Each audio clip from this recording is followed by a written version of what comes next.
Kunjunglah dia ke rumah Mutia itu, dia sampaikan ke Mutia, ya Mutia, saya Fatimah. Mutia tentu senang. Oh, Putri Rasul datang berkunjung ke sini. Tapi kemudian dia katakan, boleh saya masuk? Dan boleh saja, tetapi kamu datang sendirian. Aduh tidak, saya datang dengan Hasan, anak saya. Baik. Oh kalau gitu maaf, bolehkah datang nanti lain kali gitu. Lah gitu. Tidak diterima ya? Tidak diterima gitu. Akhirnya dia pulang. Loh kok tidak diizinkan? Ya karena saya minta izin kepada suami saya, harus minta izin dulu apakah saya bisa menerima tamu laki-laki gitu. Tapi kan Hasan itu anak-anak. Iya tetap dia laki-laki, tetap saya harus minta izin kepada suami saya. Akhirnya pulanglah, Mutia menyatakan datanglah nanti lain kali lagi setelah saya minta izin kepada suami saya. Keesokan dia datang lagi, tapi tidak datang dengan Hasan saja, kembarnya juga dibawa, adiknya Husain. Oh baik. Assalamualaikum Mutia, saya datang lagi. Iya Fatimah Putri Rasul datang lagi. Sekarang boleh masuk ya? Iya. Tapi kok itu siapa gitu? Tapi datang dengan siapa gitu? Kali ini saya datang bukan hanya Hasan, ada Husain juga. Aduh, mohon maaf saya tidak bisa terima gitu. Loh, kan sudah minta izin. Tapi saya hanya menyampaikan kepada suami saya dengan putranya si Hasan gitu. Saya tidak bilang dengan Husain. Bolehlah kiranya datang lagi pada kesempatan berikutnya. Nanti pada kesempatan berikutnya setelah minta izin, diizinkan, barulah dia masuk. Ini tanda ketaatannya. Ternyata setelah dia masuk ke dalam, di situ ada cambuk. Astagfirullah. Cambuk yang disediakan. Terus dia tanya, loh, kenapa kamu menyediakan cambuk? Ya, ini saya sengaja sediakan supaya kalau sewaktu-waktu saya tidak taat kepada suami saya sampaikan kepada suami saya, lebih baik dia mendera saya dengan cambuk itu daripada nanti karena ketidaktaatan saya Allah yang mendera saya. Gitu. Wah, tapi pernahkah kamu didera oleh suami? Tidak, ini hanya sebagai simbol untuk mengingatkan bahwa saya harus taat kepada suami saya. Ini riwayat kisah yang barangkali menjadi pembelajaran bagi setiap perempuan, para istri, supaya bisa menjadi istri yang mendapatkan ridho dari suaminya. Sedemikian taatnya begitu ya. Sehingga Rasulullah menyatakan ya, perempuannya pertama masuk surga adalah Mutia. Mutia itu sendiri berarti orang yang taat. Artinya dari kata taatan mutiatan. Baik. Ini kalau kita lihat ini kan banyak sekali dalam kehidupan ini beragam begitu ya, kejadian ataupun juga istilahnya kasus begitu. Nah contohnya mungkin ada keluarga yang contohnya mohon maaf nih ya, mungkin yang belum diberi keturunan nih Ustaz. Apakah itu juga bagaimana membentuk keluarga sakinah yang diinginkan? Kan keluarga sakinah kesannya yang tentram, tetapi juga kesannya juga banyak apa ya istilahnya banyak ragamnya. Contohnya dengan ada buah hati, lengkap kesannya begitu. Nah bagaimana Ustaz? Sebenarnya definisi sakinah akhirnya seperti apa? Tenang, tentram itu adalah ketika kita merasa qanaah. Qanaah ya? Qanaah itu berarti kita puas dan syukur terhadap apa saja yang Allah berikan kepada kita. Oh. Jadi berarti tidak, anak tidak jadi patokan begitu ya? Tidak jadi patokan. Ya? Ada memang tentu akan lebih sempurna keluarga apabila sudah lebih komplit begitu ya. Tetapi ingat, anak juga bisa menjadi ujian. Kadang-kadang anak malah menjadi masalah. Ya. Ada yang tidak lulus dari masalah tersebut malah ya. Tidak lulus dari ujian yang dihadapi. Nah seperti itu sehingga ketika kita merasa syukur, puas terhadap apa yang diberikan oleh Allah, itu menjadi salah satu syarat supaya bisa menimbulkan suasana yang tentram. Dan wa'ashiruhunna bil ma'ruf. Di dalam buku nikah kan ada kalimat itu tertulis yang sebenarnya adalah firman dari Allah. Maka pergaulilah mereka dengan cara yang baik. Betul. Cara yang baik itulah yang menjadi bagian dari upaya kita, strategi kita bagaimana mewujudkan keluarga yang sakinah, mawaddah, warahmah. Berarti mungkin kepada para pemirsa yang mungkin belum diberi keturunan, belum berkecil hati ya, tetap masih ada usaha ataupun juga lahan untuk bisa membentuk keluarga sakinah begitu ya. Iya, kan ada istilah anak biologis. Ada juga istilah bahwa kalau tidak bisa punya anak dari keturunan karena memang Allah menakdirkan seperti itu, menetapkan seperti itu, ya pertama nikmati dulu kebersamaan. Mungkin dengan itu kita bisa semakin taat kepada Allah dan saling mencukupi satu sama lain. Atau kita mengasuh anak yatim kita dengan segala kelebihan yang diberikan Allah kepada kita, kita berbagi kepada yang lebih membutuhkan. Bukan kesannya itu berakhir di situ, saya sih tidak lengkap sana, tidak. Jadi jangan berkecil hati begitu pemirsa yang di rumah ya. Baik, ini berkaitan dengan keluarga sakinah nih Ustadz. Kalau sekarang kalau orang bilang nih,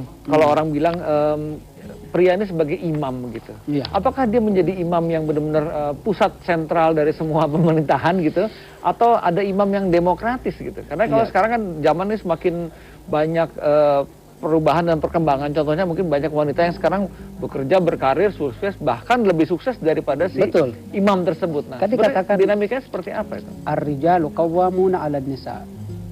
Bahwa pria itu, laki-laki itu adalah imam bagi perempuan. Keluarga ya. Bagi perempuan ya. Bagi bisa. perempuan ya, betul. Nah, dan dalam praktek sholat pun memang tidak boleh perempuan yang maju ke depan tampil Ya. sebagai imam. Itu saya sudah menafsirkan seperti itu. Tetapi ketika suami mendapatkan ridho, ketika istri mendapatkan ridho dari suaminya untuk membantu perekonomian keluarga, itu sah-sah saja. Baik. Jadi istri yang kemudian ternyata diberikan rezeki, punya pengetahuan, punya rezeki, punya kedudukan, penghasilan yang lebih banyak dari sang suami, itu boleh jadi sah-sah saja selama suaminya ridho. Tidak harus berarti bahwa suami selalu harus lebih banyak penghasilannya dari sang istri. Tetapi dengan kekurangan seperti itu, bahwa suami kurang dan saling melengkapi satu sama lain, memaklumi satu sama lain, saling memotivasi sama lain, maka dengan sendiri akan timbul keluarga yang sakinah. Jangan sampai terjadi sebaliknya. Baik. Pada saat sang istri mendapatkan penghasilan lebih banyak, kemudian dia merasa bahwa saya ini lebih berkuasa, saya bisa menahan, kamu bisa tidak makan gitu. Akhirnya timbul ketimpangan. Betul. Akhirnya tidak bisa terwujud keluarga yang sakinah seperti yang diharapkan. ya. Begitulah indahnya Islam mengajarkan kebersamaan dalam membina keluarga yang sakinah. Ya. Sebenarnya saya ingin kasih tips ini untuk para istri, Baik, silakan. jurus bagaimana membahagiakan Wah, suami. itu dia jurusnya nih. Seru sepertinya. Silakan Ustaz. Dicatat, tapi ini kita karena agak banyak, kita sebut satu-satu Ya, aja. boleh. Mungkin ibu-ibu disiapkan catatannya di Catatan. rumah ya. Boleh, silakan. Mungkin yang pertama adalah sambutan yang manis. Sambutan yang manis ya, sapaan gitu ya. Sapaan yang manis.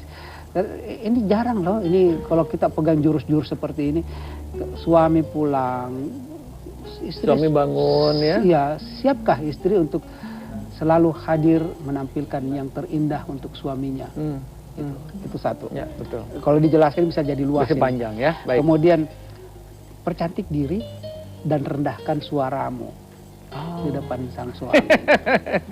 Rendahkan suara ya. Ya, jangan sampai kecantikan yang Allah berikan kepada kamu umbar di orang lain, Di luar padahal kecantikan itu adalah hanya hak untuk suami. ya. Haknya suami ya. Iya. Betul. Kemudian jangan bersuara lantang gitu. Jangan teriak-teriak. Teriak-teriak, rendahkan suaramu. Histeris. Suami akan pasti merasa ini benar-benar dia menempatkan posisi yang apa itu istilahnya tadi, Sesuai Mas Ferdi? lah. Low, Yang mana? merendahkan diri Oh, tetapi merendahkan. mengangkat mutu gitu. Oh, low profile, high level. Gitu kan. Low profile, high level. Seperti ya. itu di mata High suami. profit. Nah, ini juga penting nih. Senantiasa tampil wangi dan selalu menyenangkan. Wangi dan selalu dipandang. menyenangkan. Senang dipandang. Berarti berdandan make up boleh ya? Iya, untuk suami kan Untuk memang suami aku ya. untuk suami. Baik. Gitu. Buat yang terbaik ketika berhubungan. Kasih yang terbaik. Iya, maaf yang kita ungkapkan seperti ini. Oke. Supaya Jadi bisa kameranya menjaga pindah ke Ustadz aja, saya malu. Kemudian ini juga penting nih, Iya, apa merasa tuh? puas, qanaah Qanaah. dengan apa yang diberikan oleh Allah melalui suami gitu. Oh, jadi Dan suami bersyukur pun juga terhadap apapun harus- yang diberikan oleh suami begitu ya. Gitu. Kadang-kadang kan Allah segitu Iya. aja dibawa di Alah, ini jamnya ini tetangga sebelah lebih gede lagi jamnya. Segede piring. Ya. Ini kiat-kiat untuk saya. Mudah-mudahan Ya, ada kesempatan lain nanti untuk Baik, kiat-kiat nanti sang kita akan suami. spesifik ya. Jangan pusing dengan hal-hal yang bersifat keduniaan. Wah, ini agak berat ya. Betul, betul. Berat. Karena yang banyak tuh konon kabarnya suami berbuat korupsi karena tuntutan istrinya Iya, menuntut lebih betul. dari terpaan tuntutan dari dunia yang luar biasa sekali sekarang ya. Persaingan segala macam. Apalagi Ustaz? bersyukur dan berikan apresiasi gitu. Oh, bersyukur dan apresiasi. Seperti halnya ajaran Rasul untuk salah satu kebohongan yang diperkenankan adalah ketika menyenangkan istri. Gimana tuh caranya? Jadi tuh? misalkan istri bikin kopi lupa kasih gula ya, Iya. jadi pahit rasanya. Aduh manisnya gitu, Iya, semanis kamu deh gitu misalnya Iya, gitu iya. ya. Ini nggak apa-apa nih gulanya, apa namanya, kopinya pahit, tapi kan gulanya ada di kamu manisnya. Allah, dia galau ya. Ustadz itu waktunya sudah habis. Kalau gitu kita berhutang, insya Allah kesempatan lain. Insya Allah di episode berikutnya kita akan lengkapi semuanya. Ya. Ibu-ibu sudah nunggu di rumah tuh catatan ya. Baik, alhamdulillah. Ustadz, salam untuk keluarga dan juga untuk Umi di rumah begitu ya. Ibu-ibu nanti bilang begini, ya habis daripada pengen. Nanti dikejar loh ya di Makassar. Kebetulan Ustadz juga orang Makassar ya. Baik, pemirsa, demikian jumpa kita kali ini. Tadi topiknya adalah keluarga sakinah. Insya Allah apa yang sudah disampaikan Ustadz bisa menambah informasi kita, menjadi panutan dan juga panduan kita meningkatkan iman Islam kita kepada Subhanahu wa Ta'ala. Kita akan pamit dulu.